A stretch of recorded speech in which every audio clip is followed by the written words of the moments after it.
time with the New Wave Oven Pro. Call an order right now. New Wave Oven Pro. The preceding program was a paid advertisement for the New Wave Oven Pro, brought to you by Hardware. We decided to keep our house for a few more years, but the kitchen.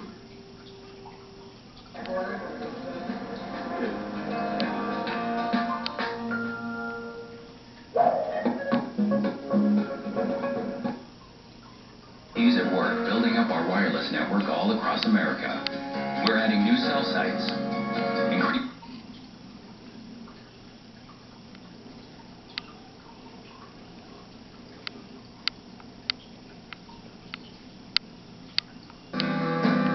The weekend.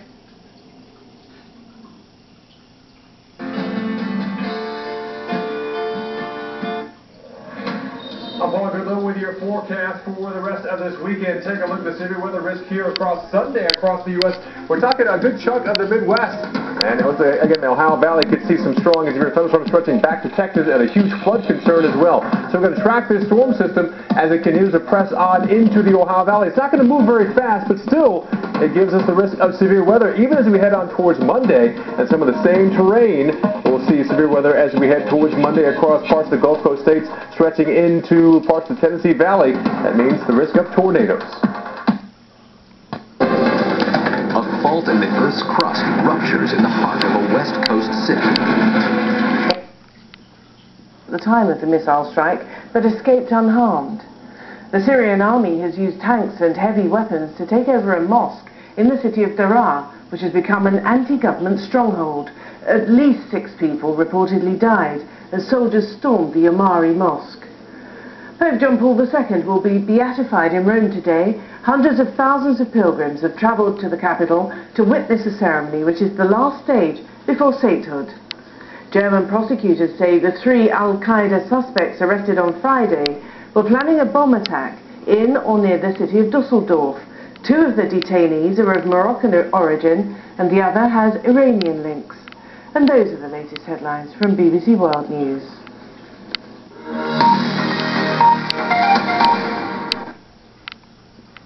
That's why we created Women's Way, an online community of women for women. A way to connect and share ideas about life and finance. Capital Federal.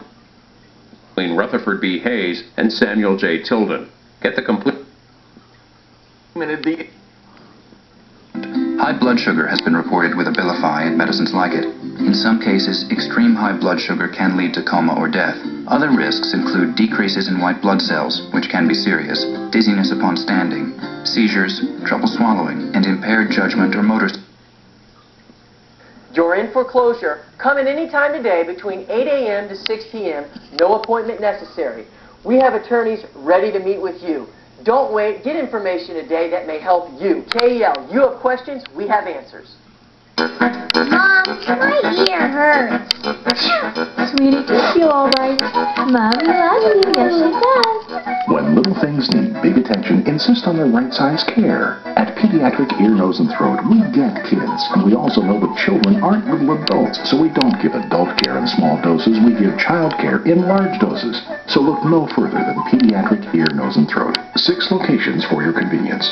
Pediatric Ear, Nose, and Throat, the right size care. Murder Abroad, the Amanda Knox story, Sunday night, May 8th at 8 Eastern on CNN. Today, the powerhouse. Ideas, experiment, imagination. Getting the inside track on London's grand Olympic project. But it's Britain that has to learn how to keep up with its rivals in the race to entice overseas visitors. Take one example. Germany welcomes 6 times more tourists and France 8 times more from China, the world's fastest growing tourist nation. There has been a shift in economic power in the last few years towards Asia, Latin America, Africa. And this is going to form the basis of tourist development in the next few years. And we need to attract these people. But unfortunately, we're not. Losing an estimated...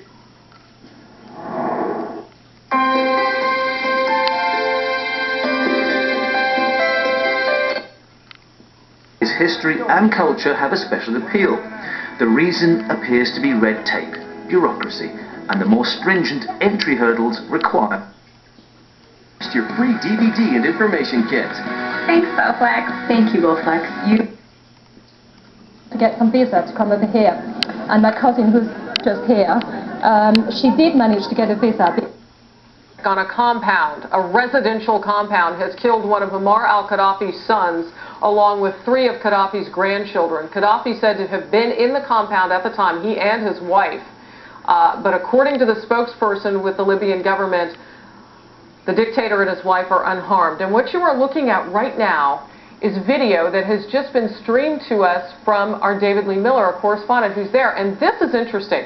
David Lee was just telling us during the commercial break that apparently he had been told, along with other journalists, that they could shoot this hours ago. They were putting this story together saying that this compound had been hit yet again, because you know it's been hit a couple of times already during the airstrike campaign. However, it was not until a few minutes before Fox Report began that we learned that one of Khadaffi's sons, his 29-year-old son, the youngest of his children, his 6 sons, I should say, along with 3 grandchildren, were killed.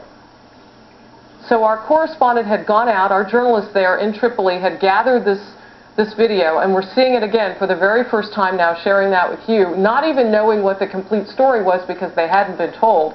And now the story seems to be broadening, and we are working, we've got calls out now to our sources at the Pentagon to try to get some sort of comment on exactly how this attack came together. But we're also learning that possibly relatives and friends of the Khadaffi family may have been there, but they did not hit the dictator or his wife, is what we're being told. We'll stay on the story. We'll bring you more as we learn more. And moving on now back to the United States and the natural disaster that has now brought about a humanitarian crisis, according to at least one governor in the South. In times of disaster, Americans do what they do best, anything they can to help. And the tornado victims throughout the 60s certainly need help tonight, whether it's lending a hand, donating food and clothes, or opening up people's wallets. Americans and their spirit of giving and helping is called upon, and from what we understand, already in full swing. Our Doug Zader is live for us with this part of the story in Washington. Doug?